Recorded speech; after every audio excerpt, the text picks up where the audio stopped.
Let's talk about Potato Man, a trick-taking game that really surprised me.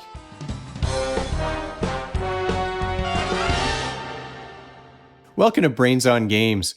I'm Dr. Brian McDonald, and this episode we're going to talk about a trick-taking game with a potato theme.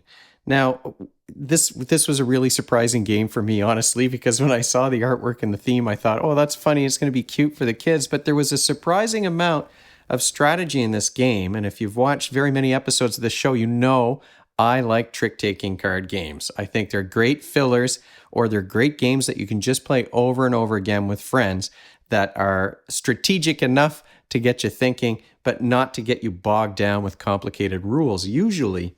So here's the box for Potato Man. I mean, look at this artwork on the front of it. This is it was sent to me by the folks over at Geeks and Orcs, and Potato Man is a trick-taking game, like I said, for between 2 and 5 players. Works with kids age 8 and up. It's easy to figure out the basics on this one, but like I said, I was surprised that there's some strategy here, and games only take about 20 minutes. Let's take a deeper look at Potato Man by Geeks and Orcs. Potato Man it's a light game, and like I said, you're not going to get bogged down by too many rules. It's pretty simple to figure out, pretty simple to explain. What you're trying to do in this game is earn the most points by winning tricks. If you win a trick, you get to take one of these potato sack cards. The color and the amount of points depends on the color of the card that you use to win the trick. And of course, the most points at the end of the game is going to win.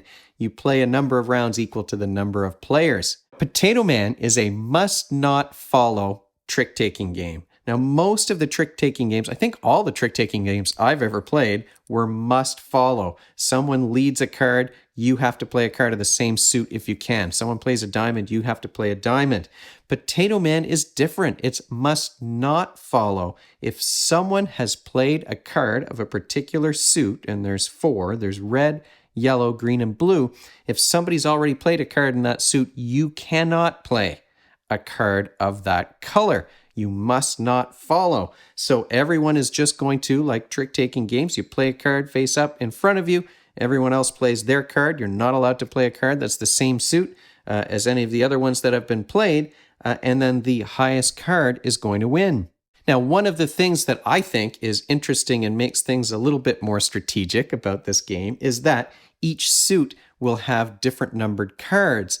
And if you win a suit, say, with an orange card, that is worth more points than if you win a trick with a red card, which includes the higher numbers. So it's harder to win, of course, if your cards only go up to a maximum of 13 when you're playing against players that have cards that go up to 18, but you get more points if you do manage to win with an orange card. So you're not winning this game according to the number of tricks that you win. You're winning by the number of points at the end of, 4 rounds in a 4-player game. One of the things that I think is tricky and makes this game more interesting is that there are only 3 each of these cards. So here's a red card with the highest. This has the highest values. It goes all the way up to 18. If you win a trick with the red card, you're only going to get 1 point. But what happens once these 3 cards are gone? Well, there is also a stack of yellow potato sacks, and these are worth 5 points. So if 4 tricks are won using a red card, the 4th one is not going to get 1 point. They're going to take one of these 5-point potato sacks. And then the round is going to end when one player cannot play a card of a different suit. And eventually you'll find the only card I can play is red. I'm the 4th player. The only card I can play is red, and I'm out of red cards. So you can trap. This is another interesting strategic option here. You can trap the other players, wind up forcing them to end the round early. Now, on that turn, no one wins the trick. So if one of the players cannot play a card, no one's going to get a point for that trick. All the cards just get discarded. Once that happens and nobody wins that final hand, everyone calculates up their points, and then you reset everything and you start the next round. And like I said, you're going to do that 4 times in a 4-player game. The highest total after those 4 rounds in a 4-player game, or 3 rounds in a 3-player game, is going to win a game of Potato Man. One thing I have not yet mentioned about Potato Man. When you're playing trick-taking games, there's pretty much always a trump suit, a color of card that's more powerful than the rest, so that even if the number on that card is lower, it can still beat the other cards. That's also true in Potato Man, but it's a little bit trickier. There's an evil villain in this game that you're trying to defeat by the name of Lord Fry. Now, you can see he's a French fry, a very evil French fry box. And the Lord Fry cards are numbered 16, 17, and 18. They're always red. They're the highest cards in the game. Now, there is a blue number 16, but it's the only one that can tie one of the Lord Fries. Now, in the event of a tie in a trick, the later played card is going to win. So a number 16 Lord Fry could be beaten if somebody plays a blue one later. But there are 3 trump cards in the deck. It's not the entire suit. There are only 3 cards. And they are all, of course, the super potato man with the cape and his peeling coming off for his hair. So the Potato Man cards are numbered 1, 2, and 3. They are the least powerful in the game unless they're played in a trick in which Lord Fry appears. So if Lord Fry is played on the same hand that Potato Man comes out, Potato Man is the most powerful card. He trumps all the others, and Potato Man's going to win the trick. You're going to get one of those yellow potato or orange potato sacks, pardon me, a yellow one only if the orange ones are already spent. And that is the game of Potato Man in a nutshell. What skills are you working on when you play these kinds of trick-taking game, and maybe Potato Man in particular? There is some math in these trick-taking games. You are going to want to think about the probability that another player has a certain card that's going to beat yours if you want to win that trick. You've got to think about the likelihood that another player has a card of a particular suit, or is the round going to end because they're stuck playing, they can only play green and they don't have any green cards left.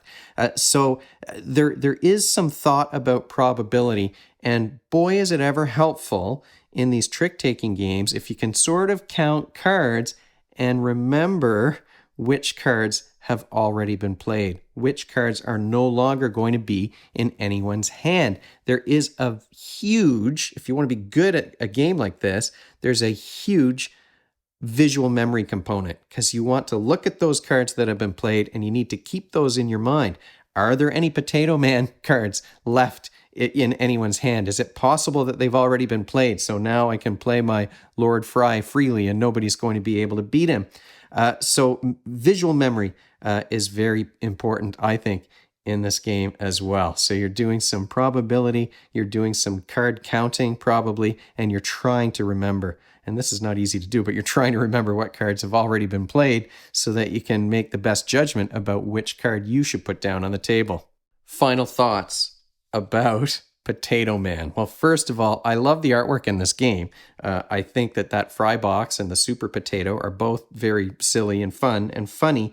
It does make it look like a kid's game, and certainly kids can play this game, and I'm sure they could enjoy it. What a great sort of introduction to a certain kind of trick-taking game, the must-not-follow style of trick-takers. But there's some strategy here, and this is what surprised me about the game.